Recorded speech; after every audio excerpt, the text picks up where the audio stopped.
नमस्कार, आपल्या घाटमध्ये आपलं स्वागत आहे. बहुजन समाज पार्टी पक्ष 133 वॉर्ड मधून रश्मी अनिल शिंदे आपल्या सोबत आहेत.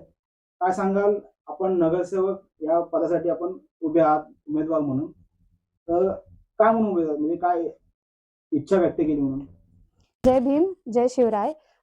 खूप वर्षांपासून पप्पा या बहुजन समाज पार्टीच्या ह्याच्यात काम करत आहे. लोकांच्या मदती करत आहेत. तर त्यांचं हे काम बघून मलाही खूप इच्छा आहे की मीही त्यांच्या कामाला प्रोत्साहन देऊन मीही पुढे या कामात माझं काम करावं आणि जनतेपर्यंत पोहोचावं. काल आम्ही ज्या रॅलीमध्ये गेलेलो नालंदामध्ये खूप खूप मन भरून आलेलं. जेव्हा त्या गल्ली बघितलेल्या, त्या इतक्या-इतक्याशा गल्ली, ते घरं खाली. पण मला असं वाटलं की इतके वर्ष जे जे कोणी नगरसेवक आहे, त्यांनी का त्या लोकांपर्यंत पोहोचून का त्यांना ती हेल्प नाही केली, का ती मदत नाही केली. मला असं वाटलं मी जर खरोखरच जर जनतेने मला साथ दिला आणि मला निवडून आणलं, तर मी लोकांचे जे पण अडी-अडचणी आहेत ते त्यांच्या सॉल्व्ह करण्यामध्ये खूप हेल्प करेल. बहुजन समाज पार्टीच काय, इतर पक्ष का नाही निवडले? कारण आम्ही स्वतः बौद्धिस्ट आहे आणि आम्ही खूप फॉलो करतो या सगळ्या गोष्टी. डॉक्टर बाबासाहेब आंबेडकर, गौतम बुद्ध आणि तुम्ही या फोटोमध्ये पण बघू शकता. वंचित म्हणून सुद्धा पक्षाचा त्या वयात आहे. नाही, सॉरी. आम्हाला खूप गर्व आहे, की जे काम डॉक्टर बाबासाहेब आंबेडकरांनी आमच्या लोकांसाठी केलंय, आमच्या लोकांना वर आणलंय आज. आम्हाला खूप गर्व होतं, की आम्हाला सांगायला, की हां, आम्ही बौद्धिस्ट आहे. गेली 15 वर्ष झाले पप्पा या बहुजन समाज पार्टीमध्ये. तर का मग आम्ही हे सोडून दुसरीकडे जावं? आणि ते तर मी आता ऐकलंय, की 2019 पासून ती पार्टी आहे. पण जेव्हा आम्ही हे ठरवलं आहे, की आम्हाला ह्या पक्षातच राहायचंय, तर का आम्ही हा पक्ष सोडून दुसऱ्या पक्षात, तिथे नाही का झालं, की दुसऱ्या पक्षात का आम्ही आमची पार्टीज चेंज करायची? म्हणजे कामराजनगरमध्ये अशा कोणत्या समस्या आहेत, त्या तुम्हाला असं मिटू वाटतात, की नाही आम्ही ते सॉल्व्ह करू शकतो? सगळ्यात आधी तर हे जेव्हा मी घराच्या बाहेर पडले, तेव्हा मला समजलंय, की लोकांच्या गल्लीतून चालता-चालता पाईप फुटलेले आहेत. ते पाणी त्यांच्या घरात जातंय. ते इतक्या-इतक्याशा गल्ली आणि त्या गल्लीत धड लाद्या नाहीत, गटारं नाहीयेत. वॉशरूम्स आहेत. वॉशरूम्सकडून किती स्मेल येतोय. त्यांचे वॉशरूम्स वगैरे नाहीयेत व्यवस्थित. आणि मला असं वाटतं आसपास दवाखाने असावं किंवा प्रॉपर शिक्षण पोरांना असावं. या सगळ्या गोष्टी मी काल या 2-3 दिवस रॅलीमध्ये खूप नोटीस केलंय, की हे सगळ्या खरंच विजन काय गरज आहे. तुमचं? मेन तर मी एक युवा आहे, की मला असं वाटतं, की रोजगार खूपच गरजेचा आहे पोरांसाठी. जे शिकलेले पोरं आहेत, जे काही कारणामुळे शिकू शकत नाहीये. पण एक रोजगार ही खरंच खूप इम्पोर्टंट गोष्ट आहे या सध्या पिढीसाठी.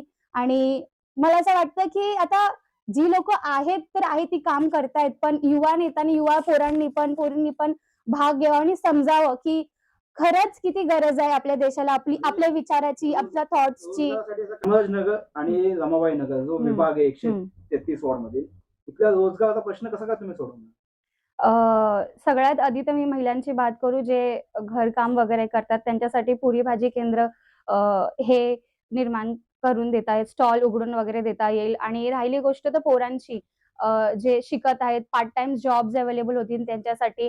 आणि इव्हन दो जी कन्स्ट्रक्शनची कामं आहेत, जी का बाहेरच्या लोकांनी येऊन करावी, जेव्हा अ, आपली पोरं आहेत त्याच्यासाठी. इंजिनिअर्स आहेत, खूपच सारे इंजिनिअर्स वगैरे आहेत. ते शिक्षण झाले, खूप पोरे शिक्षण झाले, पण हवे तशी सॅलरीजमुळे काम करता येत नाही त्यांना.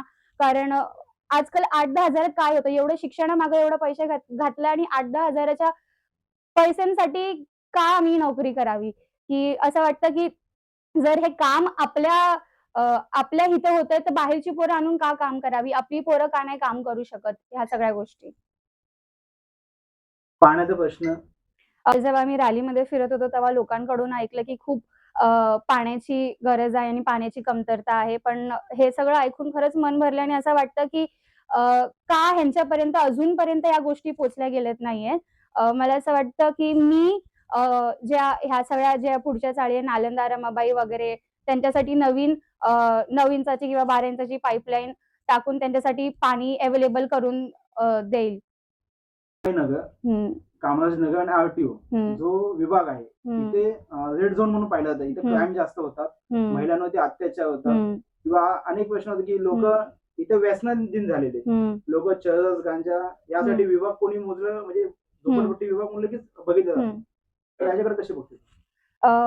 ह्याच्यासाठी तर मला असं वाटतं खूप गरजेचं म्हणजे शिक्षण आहे. गरजेचं शिक्षण पण आहे आणि फॅमिली व्हॅल्यूज पण खूप डिपेंड करतात. कॉलेज जर जाणारी मुलं सुद्धा आहेत व्यसनाधीन म्हणून. हां. पण कसं असतं जेव्हा फॅमिलीकडून तो सपोर्ट भेटत नाही, फॅमिलीकडून जो प्रेशर असतो किंवा मग पैशाचा जो प्रॉब्लेम असतो, या सगळ्या गोष्टी पोरं लहानपणीपासून बघत आल्यात आणि ते फेस करत आल्यात. तर त्यांना असं वाटतं, की ह्या सगळ्या गोष्टी जर आम्हाला अवेलेबल नाहीयेत, तर आम्ही दुसऱ्या गोष्टीकडे का नाही आमचं मन अ, वाटतंय तिकडे जावं. आम्हाला जसं वाटतं तिकडे जावं म्हणून. कारण ह्यांना प्रॉपर गाईडन्स वगैरे भेटत नाहीये म्हणून. इथे असं बोलतात की आपण मग म्हणजे सुरुवातीला सांगितलं की आम्ही बाबासाहेबांच्या विचारावर हं. चालतो. तर इथे वाचनालय मला असं कुठं दिसत नाही मोठं. गोष्ट ही नोटीसमध्ये आली आहे, की वाचनालय वगैरे नाही आहे, लायब्ररीज वगैरे नाही आहेत. ते आहे तर ते घाटकोपर वेस्ट वगैरेला आहेत. म्हणजे मला असं वाटतं, की अ, वाचनालय खूपच गरजेचं आहे आणि मी निवडून आल्यानंतर वाचनालय ह्याच्याबद्दल विचार करेल आणि विचार करूनही सुद्धा आणि ह्याच्यावर खंबीर राहील. कारण मला असं वाटतं, की जे आपल्या घरात जी घरं आपली लहान आहेत, त्याच्यामुळे पोरांना प्रॉपर बसून अभ्यास सुद्धा करता येत नाही. घरी घरी काय मारझोड असेल, म्हणजे काही चालू असेल, तर वाचनालयात कमीत कमी जाऊन पोरं शांतपणे अभ्यास करून जाईल आणि जे जे एल्डरली पीपल आहेत, त्यांना असं वाटतं की संध्याकाळचं थोडं बसावं कुठेतरी जाऊन, थोडेसे बुक्स वगैरे वाचावं, तर तेही अवेलेबल त्या वाचनालयामध्ये असतील. क्राईम रेट्स कमी करण्यासाठी काय आहे? क्राईम रेट्स कमी करण्यासाठी मला असं वाटतं की वर्कशॉप्स वगैरे ठेवले पाहिजे पोरांसाठी, की काय चांगलं आहे, काय चांगलं नाही आहे आणि त्यांच्या फ्युचरबद्दल त्यांना करियर निवडायला ती गोष्ट हेल्प करेल. आय थिंक वर्कशॉप खरंच खूप गरजेचे आहे आजकालच्या पोरांसाठी. कारण त्यांना एक तसा प्रॉपर सपोर्ट भेटत नाहीये किंवा गाईडन्स भेटत नाहीये जस्ट बिकॉज फॅमिलीमधून कोण शिकलेलं नाहीये. त्यांना असं वाटतं बाहेर जी पोरं करतायत, जे बघतायत, तर आम्हालाही वाटतं की आम्ही तेच करावं. I think proper guidance, workshops वगैरे खूपच गरजेचे आहे पोरांसाठी. सिटी वगैरे. येस, सीसीटीव्ही ह्याच्यावर येणारच होते मी. सीसीटीव्ही वगैरे पोरांच्या सेफ्टीसाठी, महिलांच्या सेफ्टीसाठी जे रात्रीचे उशिरा कामावरून येतात त्यांच्यासाठी खूपच गरजेचं आहे आणि ज्या प्रकारे चोरी वगैरे वाढत जाते आणि काही क्राईम्स वगैरे वाढतात, ते सीसीटीव्ही खूपच गरजेची आहे आणि ते आय थिंक पोरं सावध सुद्धा राहतील आणि आय थिंक एक माइंडमध्ये असतं ना, की आता मला हे करायचंय तर कुणी बघेल, नाही बघेल तेही खूप मॅटर करतं, त्या सगळ्या गोष्टी. आपण बघतोय की रमाबाई कामराजनगरमध्ये मोठ्या प्रमाणामध्ये एसआय प्रश्न होतोय आणि एसआय मार्फत अनेक बिल्डिंग सुद्धा बनल्या जातात म्हणजे बनवल्या जातात. तर यावरती आपलं काय मत आहे? मला असं वाटतं, की जे लोकं आमच्या इकडे राहतायत, त्यांनी पप्पाला तर चांगल्या तरीकेने ओळखलं असेल, की पप्पा का ही लढाई लढतायत एसआरए सोबत. का आम्हाला घर आज गरजेचं आहे? का ही जी लोकं जी आहेत, जी घर सोडून नाही गेली, त्यांनी पप्पांचा विचार केला ना. विचार केला, की हा माणूस जर लढतोय आमच्या घरांसाठी, तर आम्ही का जायचं इथून?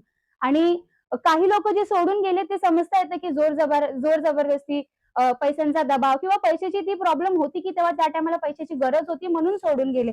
पण आम्हाला असं वाटतं, की सगळ्यात पहिलं आधी आम्ही जे ट्रान्झिट कॅम्पमध्ये गेलो आम्ही त्यांचा विचार करू. कारण तिथे खरंच खूप तिथं गोष्टी अवेलेबल नाहीयेत. त्यांना जर हॉस्पिटलमध्ये यायचंय तर त्या कोसभर लांब यावं लागतं.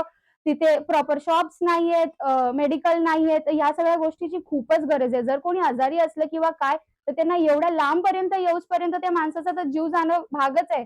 कारण तिथे काहीच गोष्टी अवेलेबल नाहीयेत. लोकं एमएमआरडीमध्ये आहेत, त्यांची घरं तोडलेली आहेत आणि त्या लोकांना मजबुरन कल्याण, डोंबिवली शिफ्ट व्हायला लागतंय. का? कारण तिथे थोडंसं रेंट वगैरे कमी आहे आणि अ, आम्ही आधी त्यांचा विचार करू. त्यांना इथे बोलून त्यांना ट्रान्झिट कॅम्प वगैरे बांधून देऊ, गोष्टी अवेलेबल करून देऊ. कारण आय थिंक पैसे त्यांच्यासाठी आधी ही खूपच अ, माणूस कधी खाली पडतो, स्वतःचा सेल्फ कॉन्फिडन्स कधी खाली होतो, जेव्हा माणसांवर जोर जबरदस्ती व्हायला लागते, पैशांची कमी वागायला लागते. त्या सगळ्या गोष्टी जर माणसाला खाली पडत असेल, दबाव पडत असेल, तर माणूस मजबूर असतो आणि त्याच्यामुळे ती लोकं जी तिकडे गेलेली आहे आणि त्यांना इकडे बोलावता येईल, त्यांच्यासाठी ट्रान्झिट कॅम्प अवेलेबल करून दिल्या जातील आणि त्यांच्यासाठी रिसोर्सेस वगैरे रिसोर्सेस जी आहे ती अवेलेबल करता येईल आणि आम्ही त्यांच्या हक्कासाठी रॅली सुद्धा काढू.